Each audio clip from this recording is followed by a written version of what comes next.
Creemos en un solo Dios, Padre Todopoderoso, Creador del cielo y de la tierra, de todo lo visible y lo invisible. Creemos en un solo Señor, Jesucristo, Hijo único de Dios, nacido del Padre antes de todos los siglos. Dios de Dios, luz de luz, Dios verdadero de Dios verdadero, engendrado, no creado, de la misma naturaleza del Padre, por quien todo fue hecho. Creemos que por nosotros los hombres y por nuestra salvación bajó del cielo, y por obra del Espíritu Santo se encarnó de la Virgen María, y se hizo hombre, y por nuestra causa fue crucificado en tiempos de Poncio Pilato. Padeció y fue sepultado, y resucitó al tercer día, según las Escrituras. Creemos que subió al cielo y está sentado a la diestra del Padre, y de nuevo vendrá con gloria para juzgar a vivos y muertos, y su reino no tendrá fin. Creemos en el Espíritu Santo, Señor y dador de vida, que procede del Padre y del Hijo, que con el Padre y el Hijo recibe una misma adoración y gloria, y que habló por los profetas. Creemos en la Iglesia, que es una, santa, católica y apostólica. Confesamos que hay un solo bautismo para el perdón de los pecados. Esperamos la resurrección de los muertos y la vida del mundo futuro. Amén.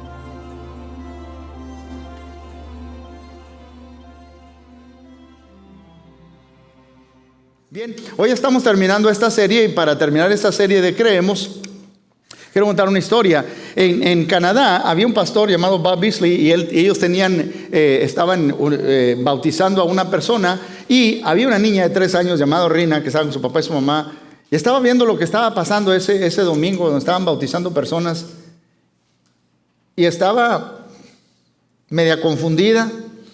Y le preguntó a su papá y a su mamá, ¿por qué el pastor Beasley está metiendo a ese hombre debajo del agua? Y para tratar de que ella entendiera, de cierta manera le trataron de explicar, bueno, mijita, ese señor no ha hecho cosas buenas, ha hecho cosas malas, pero ahora quiere hacer cosas buenas y está siendo bautizado. Le explicaron un poco. Y la niña dijo, pues ¿por qué el pastor Beasley no le da unas nalgadas mejor? Yo quiero decirle que aquí en esta iglesia nos damos nalgadas, pero sí ponemos una importancia muy alta en los bautismos. Estas últimas semanas hemos tenido varios bautismos, mis hermanos. Varios bautismos, y es de mucha bendición ver cuando una persona entrega su vida a Cristo y le da su vida a Cristo. La semana pasada nuestro hermano Javier bautizó a varias personas. El hijo de nuestra hermana Irma fue bautizado entre ellos, y estamos bien contentos porque vemos personas que entregan su vida a Cristo. Nosotros, mis hermanos, ponemos un gran valor en el bautismo en esta iglesia, y al hacerlo nos alineamos con la iglesia a través de la historia. Hoy es el último sermón sobre lo que hemos considerado este escrito conocido como el Credo de Nicea, que se cumplieron ahora en noviembre pasado 1700 años de que fue escrito, donde los obispos que antes habían sido perseguidos, antes habían sido torturados, muchos hermanos estaban siendo metidos a la cárcel, etcétera. Estos obispos no se reunieron, mis hermanos, porque tenían tenían un festival de superinteligentes hablando de teología. No. Ellos mismos habían sufrido, y muchos de sus congregaciones ellos habían oficiado sepelios de personas que habían muerto por haber sido perseguidos por su fe en Cristo. Pero ahora hay libertad para reunirse, ha cambiado la situación, y ellos quieren tener un documento para que estar unidos en qué es lo que creemos, qué le podemos decir a una persona de qué significa. Estaba un hombre, yo les dije al principio de esta serie, Arreano, que estaba enseñando que Cristo fue creado, que no era Dios. Entonces la mayor parte del credo que hemos estado leyendo nos habla acerca de la igualdad de cada miembro de la deidad, de Dios Padre, de Dios Hijo y Dios Espíritu Santo. ¿Okay? Pero mientras que es significativo que la mayor parte del credo se enfoca, mis hermanos, en la igualdad de cada miembro de la deidad, cierra o termina con cómo debe de responder la iglesia. Ahora que entendemos que Dios Padre, Dios Hijo y Dios Espíritu Santo son uno, ¿cómo debemos responder nosotros ante esas grandes verdades? En vista de quién es Dios, qué va a hacer la iglesia. Y ellos escribieron esta última parte del credo. Creemos en la iglesia que es una, santa, católica y apostólica. Confesamos que hay un solo bautismo para el perdón de los pecados. Esperamos la resurrección de los muertos y la vida del mundo futuro. Amén. Una razón por la cual yo quería traer esta serie de lecciones, mis hermanos, es porque quiero que entendamos que nuestra experiencia de lo que es la iglesia es simplemente un pedacito de lo que es ser la iglesia. Usted y yo tenemos hermanos en África, en China, en todas partes del mundo, en la India, y quizás tenga una apariencia un poquito diferente, cómo experimentamos. Quizás usted viene de alguna congregación diferente o ha pasado por varios pastores, pero yo quiero que entendamos que la fe cristiana es mucho más grande de lo que nuestra propia experiencia personal tenemos como iglesia. Yo no sé si notó, pero a través de todo el credo que hemos estado leyendo, no hay tal cosa como yo creo. Es creemos, plural. Porque no hay tal cosa como mi fe y tu fe. Hay la fe. Así como no hay tu verdad y mi verdad. Vivimos en una sociedad, y voy a traer unas lecciones sobre esto en el mes de junio, donde tú dices, es tu verdad y es mi verdad. No, existe la verdad, nada más. Por eso, mis hermanos, creemos, nos recuerda que hay una fe. Nos recuerda que hay una fe. Nosotros oímos y aprendemos de la iglesia histórica, porque la enseñanza ortodoxa cristiana no es algo que fue inventado, no es algo que nosotros estamos tratando de manipular o cambiar. El apóstol Pablo dice en el credo más antiguo que yo le dije apenas 20 años después, en 1 Corintios, capítulo 15, el apóstol Pablo está diciendo, porque primeramente les he enseñado lo que yo mismo que recibí. A mí me lo enseñaron, yo se los enseñé a ustedes, y aquí estamos nosotros 20 siglos después. La fe que hemos recibido, dice la Pablo, lo recibimos y debemos perseverar en ella, perseverar en ella. Pablo insiste que él recibió el evangelio que ahora les predicaba a los corintios. Y Timoteo, el apóstol Pablo le dice a Timoteo, guarda la buena enseñanza que te fue confiada, guarda esa enseñanza. Protege esa enseñanza. Y nosotros, si usted ha leído el libro de los Hechos, en el capítulo 2, verso 42, dice que los primeros cristianos perseveraban en la ¿qué? En la doctrina de los apóstoles. La doctrina de los apóstoles. Mire lo que dice Efesios 2, 18 al 20. Ahora todos podemos tener acceso al Padre por medio del mismo Espíritu Santo, gracias a lo que Cristo hizo por nosotros. ¿Puede ver la Trinidad ahí? Okay. Juntos constituimos su casa. Nosotros constituimos la casa donde Dios mora, la cual está edificada. ¿Sobre qué está fundamentada esta casa espiritual? Sobre el fundamento de los apóstoles y los profetas, y la piedra principal es Cristo Jesús mismo.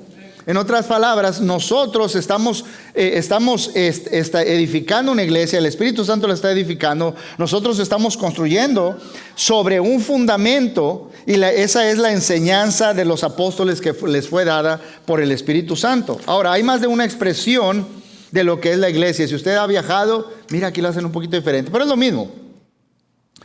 Pero aunque hay muchas expresiones, hay una sola confesión de fe que tiene la iglesia. Nosotros guardamos, nosotros predicamos y nosotros pasamos a la siguiente generación una fe que hemos recibido.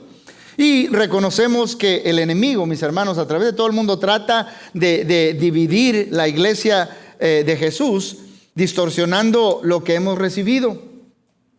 Mire lo que dice Efesios 4, versos 3 al 6. Esto es bien importante. El apóstol Pablo escribe, esfuércense en mantener.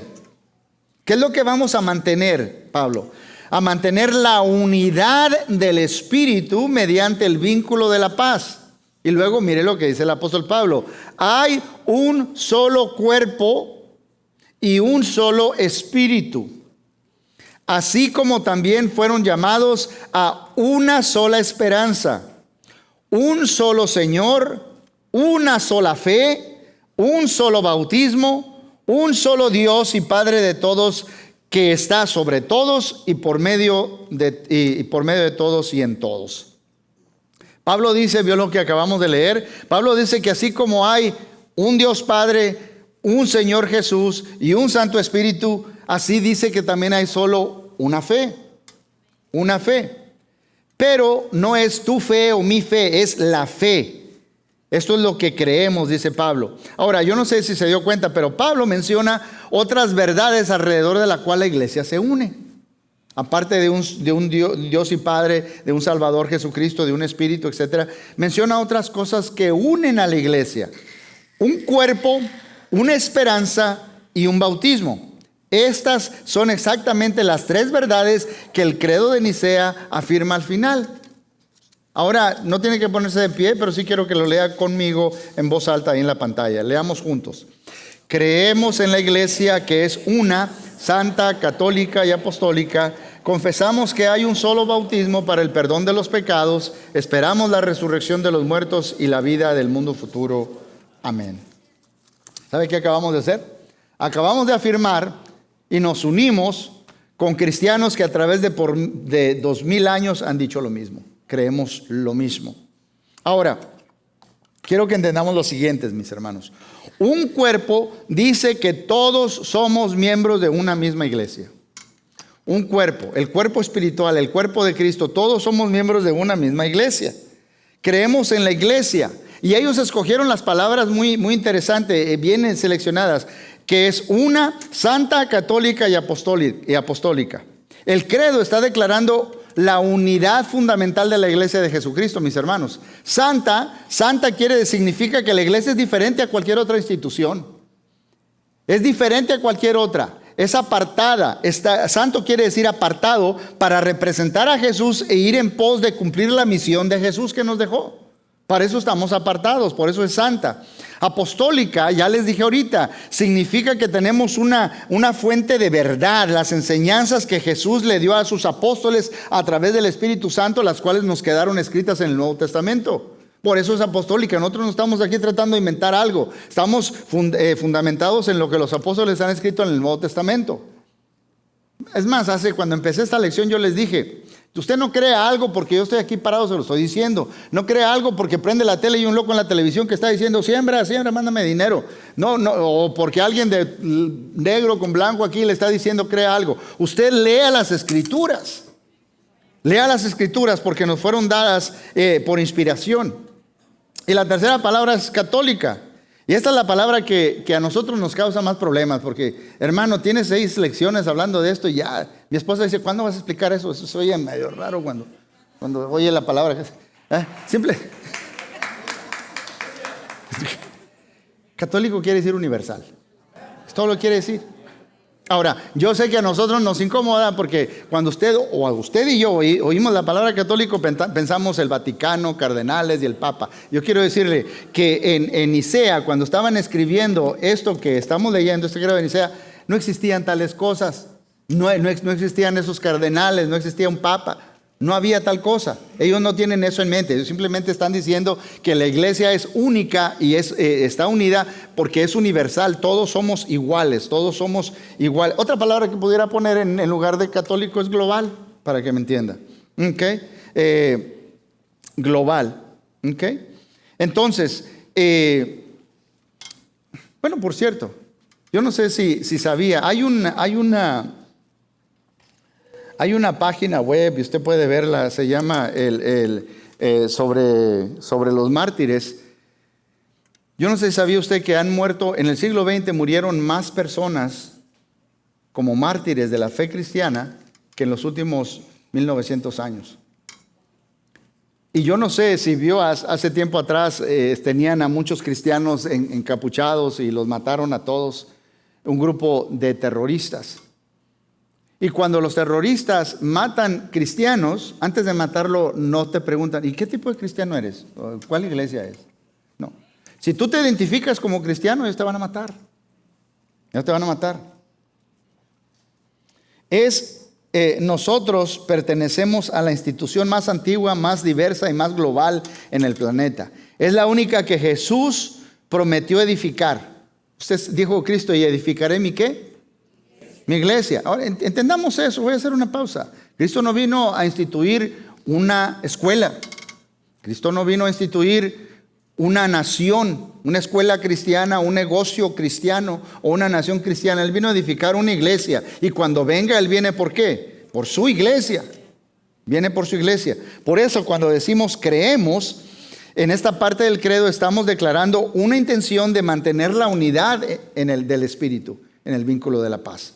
Mire lo que dice Juan. Jesús oró en Juan 17: yo estoy en ellos y tú estás en mí, que gocen una unidad tan perfecta que el mundo sepa que tú me enviaste. Que ellos sean uno, Padre, para que el mundo crea que tú me enviaste. La gente es ganada a Cristo cuando ven la unidad del cuerpo de Cristo. Y qué bello, mis hermanos. Yo sé que cuando hablo aquí, yo sé que estoy hablando a veces a 13 o 14 o a veces hasta 15 diferentes nacionalidades. ¿Ok? Y algunos, si hace usted su plan ancestral, mi esposa dice, quiero que te hagas el tuyo. Bueno, ya salió que soy 30% nativo americano. Se le nota, hermano. Dice, y soy 15% judío. Y tengo una mezcla de un montón de cosas ahí. O sea, soy mestizo, para que me entiendan. Entonces, pero todos estamos unidos. Y hay gente que es rica, que es pobre, que tiene, que no tiene. Y todos estamos unidos en Cristo. Eso es bello, mis hermanos. Cuando la gente entra y ve la unidad, en vez de que están peleando por divisiones y cosas así, hay un mundo que se está perdiendo. Y nosotros tenemos que ir a predicar las buenas nuevas de Jesucristo. La gente es ganada a Cristo cuando ven la unidad del cuerpo de Cristo. Ellos son testigos de la realidad de una reconciliación sobrenatural. Eso sucede en la iglesia solamente. Alguien me preguntaba esta semana que pasó, la semana antepasada, que le explicara un poquito, me llamó por teléfono, sobre la guerra, sobre el conflicto armado en el Medio Oriente. ¿Me puedes explicar? Y le digo yo, en 5 minutos no puedo explicarte mucho, ¿ok? Pero voy a hacer lo mejor que yo pueda. Pero empecé con Santiago capítulo 4. ¿Qué es Santiago capítulo 4?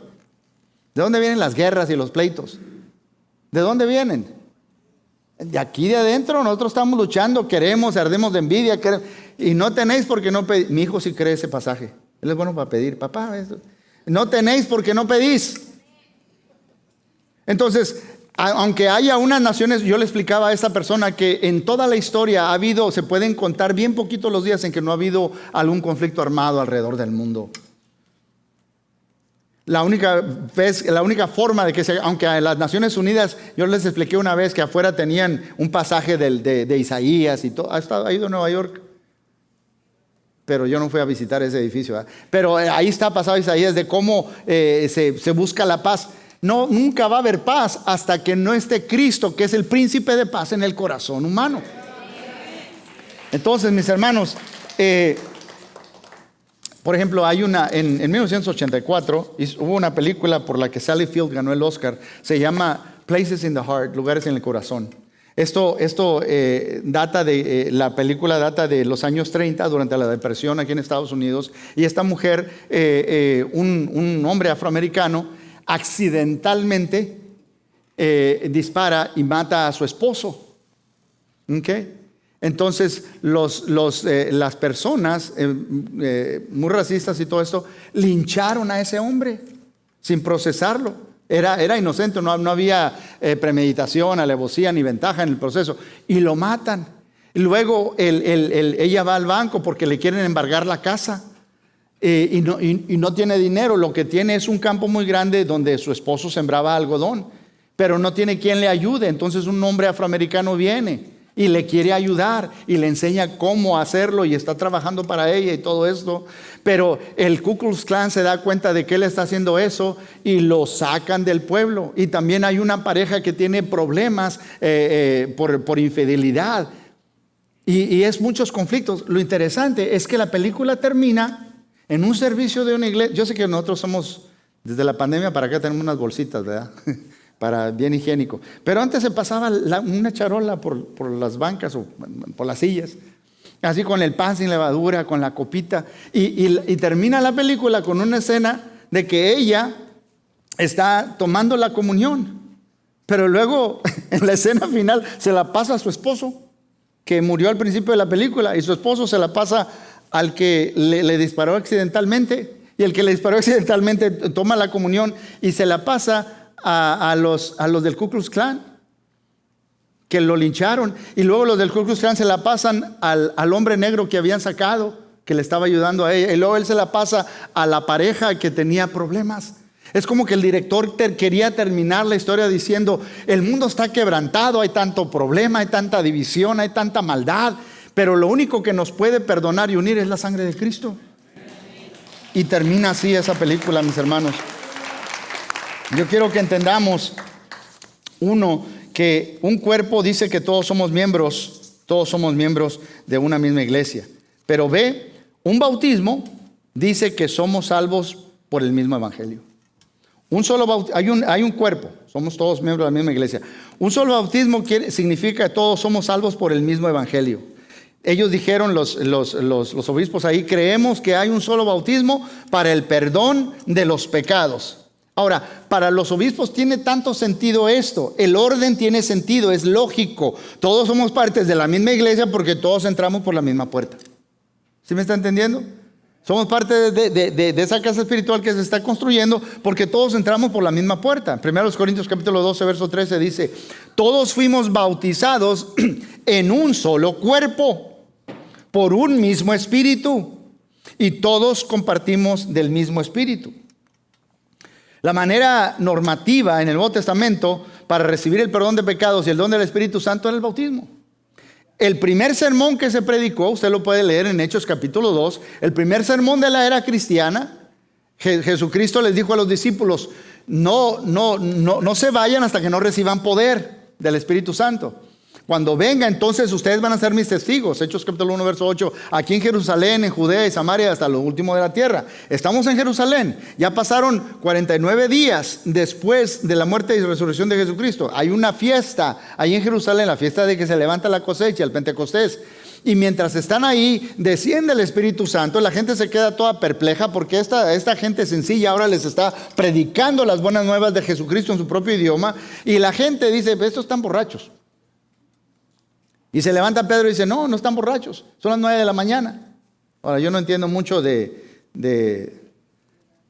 ¿cómo se le llama? De una cruda. Bueno, de diferentes países lo dicen de resaca. Pero dice el apóstol Pedro: son las 9 de la mañana. Esto que están viendo ustedes, ya lo había dicho el profeta Joel, que el Espíritu Santo sería derramado. Y luego les predica el evangelio, que Cristo murió, fue sepultado y que resucitó. Ahora, Lucas nos está haciendo un resumen en el capítulo 2 del libro de los Hechos. Y luego se enfoca en las 3 cosas que dice el apóstol Pedro en su sermón para ver que Cristo resucitó. David ya lo había dicho que esto iba a pasar. 2, vayan a ver, la tumba está vacía. 3, nosotros lo vimos y comimos con él. Y termina diciendo: sepa ciertísimamente toda la casa de Israel que a este Jesús a quien ustedes crucificaron, verso 37, Dios le ha hecho Señor y Cristo. En otras palabras, mire cómo lo trataron ustedes y mira cómo lo trató Dios. Cuando escucharon esto, se compungieron de corazón. Verso 37, le dicen a Pedro y a los otros apóstoles: ¿qué debemos hacer para ser salvos? O sea, nosotros somos culpables de la sangre de Cristo. Quizás muchos de los que estaban ahí presentes hace 53 días atrás estaban diciendo: crucifícalo. ¿Qué les dice Pedro? ¿Qué deben hacer? Ahora que se dan cuenta que tienen sangre en sus manos, ¿qué deben hacer para ser perdonados? ¿Mandar un cheque al que está pidiendo que siembre una semilla? ¿Venir a la banca de enfrente? ¿Caminar de rodillas hasta el cerro no sé cuál?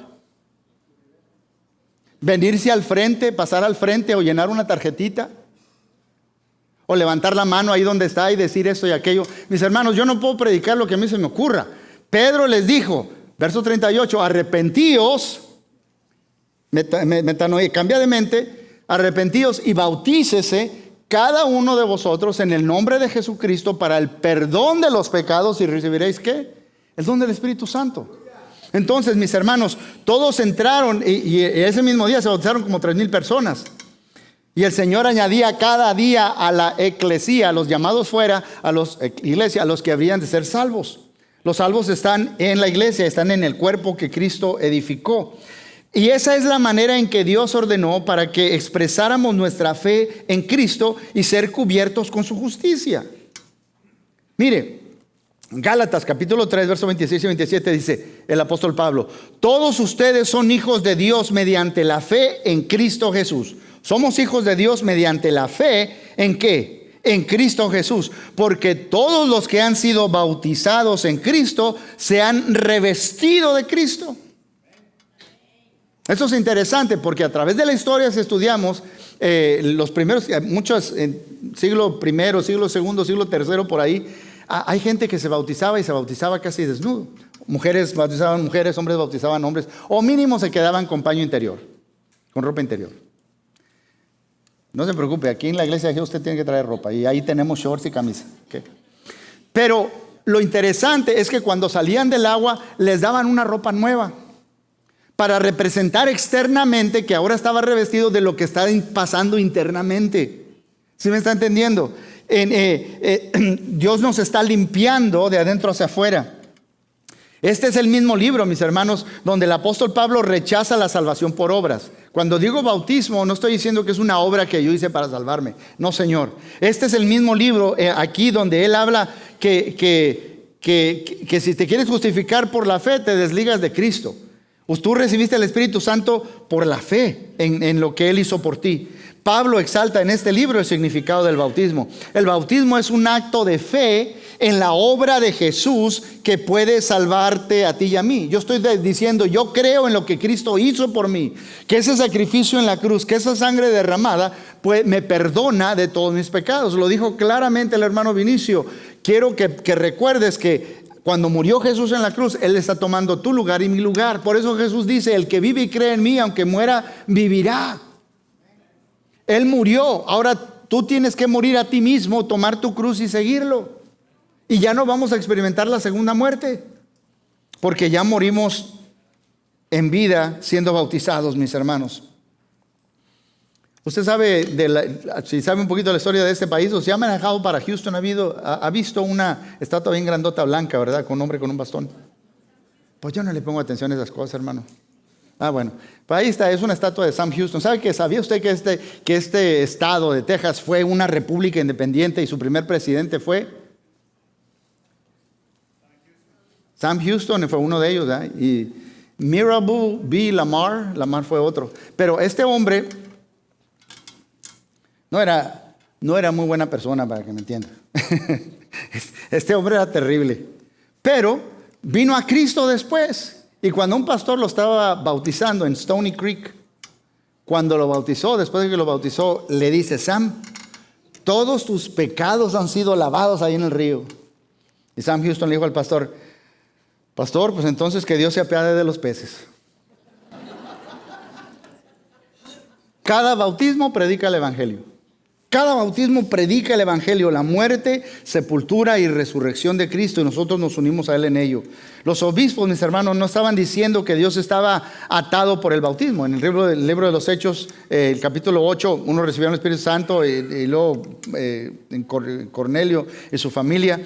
Pero lo que estaban diciendo es que la iglesia está obligada a sostener el bautismo como la manera normativa de responder al evangelio.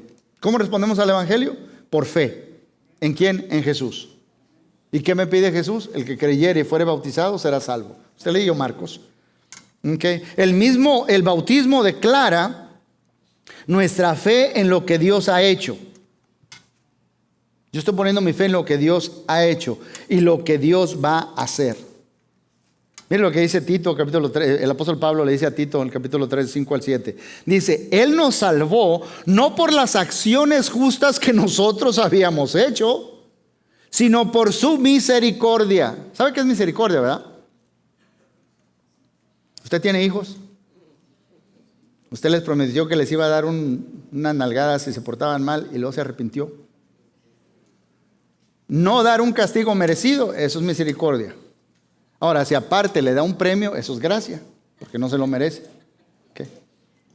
Entonces, no nos salvó porque éramos muy buenos nosotros, sino nos salvó porque Él es bueno. ¿Sí me está entendiendo? Nos lavó, fíjese, nos lavó, dice Pablo, quitando nuestros pecados y nos dio un nuevo nacimiento y vida nueva por medio del Espíritu Santo. Él derramó su Espíritu sobre nosotros en abundancia por medio de Jesucristo, nuestro Salvador. Por su gracia, Él nos hizo justos a sus ojos y nos dio la seguridad de que vamos a heredar la vida eterna. Qué bellas palabras de Pablo. Entonces, esperamos, dice el credo, la resurrección de los muertos y la vida del mundo venidero. Así que una iglesia implica que todos, una fe implica que todos somos parte de la misma iglesia. Un bautismo declara que todos somos salvos por el mismo evangelio. Y una esperanza dice que todos estamos destinados a un mismo futuro. Y esto me encanta. El credo afirma una perspectiva lineal de la historia. Yo no sé si usted sabe, pero hay muchas cosmovisiones, muchas religiones en el mundo creen que esto gira. ¿Ok? Usted se muere y luego depende de qué tan bueno fuiste, ¿verdad? Y reencarnas en algo. Pobrecitos los que reencarnan en cucarachas, ¿verdad? ¡Ay! Y ya se acabó. Y piensan ven la historia como algo cíclico. Nosotros no creemos eso. La Biblia es muy clara, mis hermanos. El mundo tuvo un principio. En el principio creó Dios los cielos y la tierra. Y este mundo está destinado a un final específico, hasta que Dios diga ya, hasta aquí. ¿Ok? Pero es lineal la historia. El mundo tuvo un principio y tendrá un final. Y será reemplazado y renovado en el mundo por venir. Sabemos que esto es lo que Dios hará, porque sabemos lo que Dios ya hizo. Mira lo que dice 1 Tesalonicenses 5:10. Cristo murió por nosotros para que estemos vivos o muertos, cuando regrese podamos vivir con Él para siempre.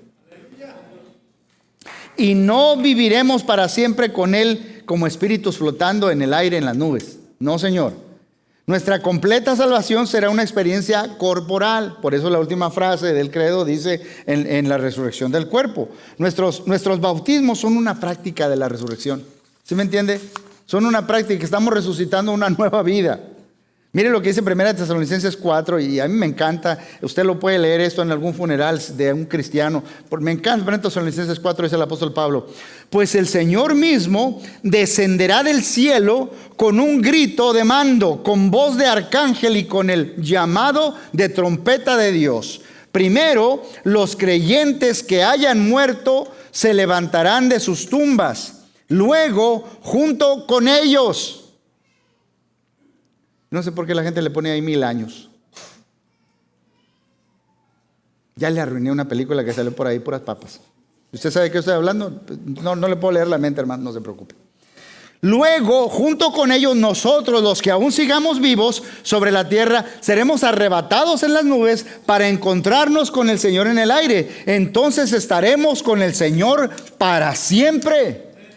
Y dice el apóstol Pablo, la gente vive hoy con eso en mente, de que Dios va a hacer todas las cosas nuevas, de que mi cuerpo que yo voy a resucitar y voy a recibir un cuerpo glorificado.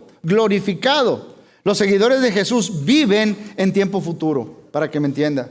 Por eso todos esos cristianos que están, y algunos de esos obispos que estaban escribiendo eso, sabían lo que era sufrir por ser cristiano. Lo que nosotros creemos sobre el día, ese día forja cómo vivimos cada día. Por eso, por lo tanto, mis hermanos, nos rehusamos a hacer duelo como los que no tienen esperanza. Dice el apóstol Pablo, nosotros hacemos duelo de manera diferente. A mí me ha tocado hablar, me tocó hacer el funeral de mi padre y de mi madre, y los dos aceptaron a Cristo, y yo estaba ahí, yo sabía que ellos van a recibir un cuerpo diferente. Mi papá y mi mamá ya no están ahí, están celebrando. Okay. Entonces yo hago duelo diferente. Si usted tiene a Cristo, hace un duelo diferente. Por eso me encanta la historia, mis hermanos, de una mujer que el doctor había batallado. El doctor le dijo, mire, por su situación de cáncer y todo eso, le quedan solamente 3 meses de vida. 3 meses de vida.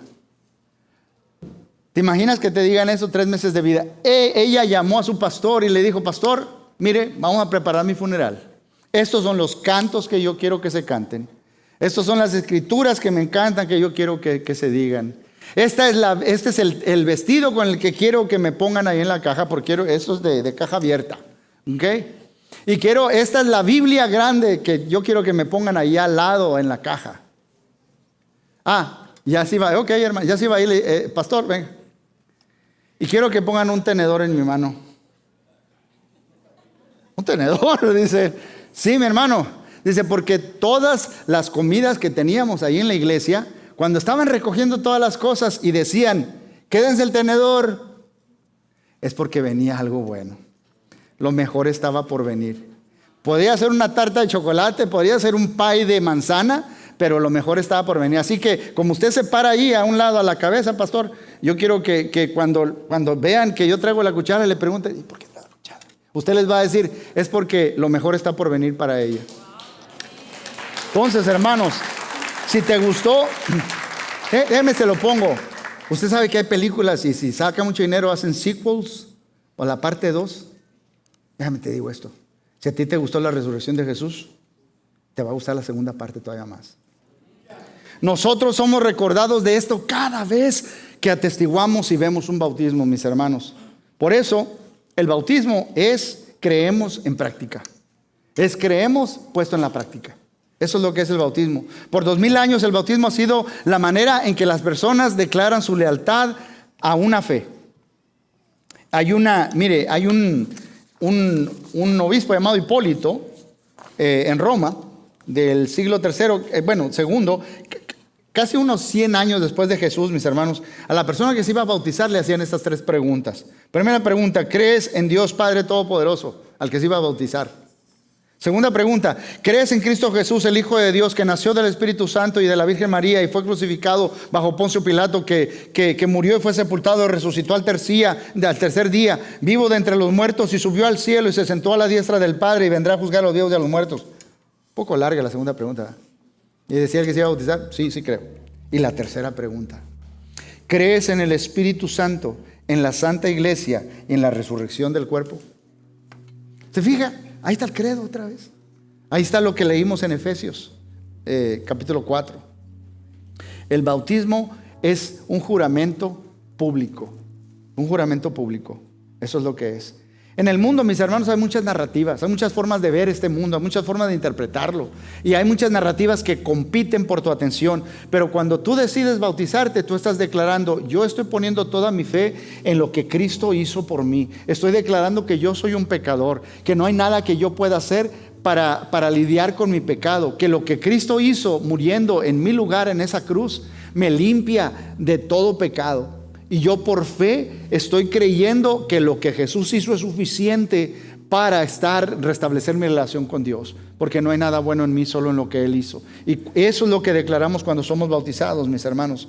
Yo creo que si los obispos estuvieran aquí hoy, dirían: es tiempo de que algunos de ustedes sean bautizados. En el nombre del Padre, del Hijo y del Espíritu Santo. Si tú no te has bautizado, los que ya se bautizaron están llenos del Espíritu Santo. Entonces ahorita vamos a cantar con gozo y le damos la honra y la gloria a Dios. Pero si tú no te has bautizado, hay gente que pone ciertas objeciones. Por ejemplo, pues a mí ya me bautizaron cuando era chiquito. Pues a mí también. Bueno, no me bautizaron. La palabra baptizo en griego quiere decir sumergir. Rantizo, que no está en la Biblia, quiere decir esparcir o rociar. Eso no es bíblico. Lo único bíblico es baptizo, y eso es sumergir debajo del agua, como el pastor Bob. ¿Por qué no le dan nalgadas? Aquí no damos nalgadas, dije. Entonces, eso es el bautismo, sumergir. Pero yo creo que tus padres querían consagrarte para Dios. Pero tú sabes que llega un punto en tu vida en que tú tienes que decidir por ti mismo si aceptas o no a Jesús como el único Salvador o no. Y tú tienes que decidir por ti. De tu propia voluntad decidir aceptar, obedecer a Cristo. Y si te bautizas, pues tus papás van a estar contentos porque es lo que querían hacer. Ahora, el bautismo es para perdón de pecados. Usted sabe que, yo no sé usted, pero cuando a mí me rociaron agua en la cabeza, El que necesitaba bautismo era el sacerdote, mi papá, mi mamá, mi padrino, madrina, que después les dejé de decir padrino, les digo tíos nomás. Y todos los adultos, los bebés no tienen pecado. Pecado es infracción de la ley. Primera Juan capítulo 4, 3, verso 4. Todo el que peca infringe también la ley. El pecado es infracción de la ley. Si usted no ha cometido pecado, el bebé no ha cometido pecado, no ha violado ninguna ley, no necesita bautismo. ¿Qué otra objeción hay? Pues que yo le tengo miedo al agua, hermano. De veras. No. A veces hay gente que le tiene miedo al agua, pero yo quiero decirte que hay personas que Cristo nos manda a hacer cosas que a veces van a ser difíciles, pero Él nos empodera para hacer lo que Él nos está pidiendo hacer. ¿Qué otra objeción? Es que yo no sé suficiente. ¿Sabe? Cuando yo me bauticé, yo no sabía ni quién era ni Abraham, ni Moisés, ni Isaac, ni Jacob, yo nomás sabía que era un pecador. Fue claro el sermón que me dijeron. Que Cristo murió por mis pecados y que Él es el único medio de salvación. Y si tú sabes eso, sabes suficiente. Pero es que yo no soy suficientemente bueno. No nos bautizamos porque somos suficientemente buenos. Nos bautizamos porque solo Dios es bueno. Y por lo que Él hizo, hay gente que piensa, es que yo tengo que lavarme, limpiarme un poquito y luego vengo y luego me acerco. Pues si ya estás limpio, ¿para qué vienes? O sea, todos somos pecadores. Es que vienes y Cristo te limpia y luego te empodera para vivir como Él quiere. Pues hermano, la última vez que yo no lo tenía planeado bautizarme el día de hoy. ¿Sabe qué? La mayoría de la gente que se bautizó no tenía planeado bautizarse ese día. Simplemente lo hizo en obediencia a Cristo. Yo quiero decirle, mire, allá hay toallas, ahí tenemos shorts. Aquí no se bautizan desnudos. Vamos a short, hay camisa y todo para que no se moje lo que usted trae. Y hasta el agua está calentita. Así que no hay excusa.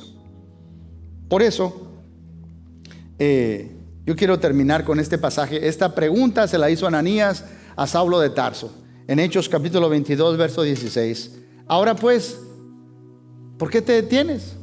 ¿Qué esperas? Levántate, bautízate y lava tus pecados invocando su nombre. Vamos a estar de pie, vamos a orar.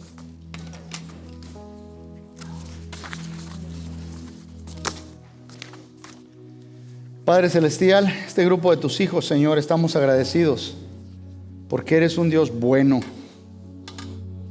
porque tu amor es tan grande, Señor, que nos une.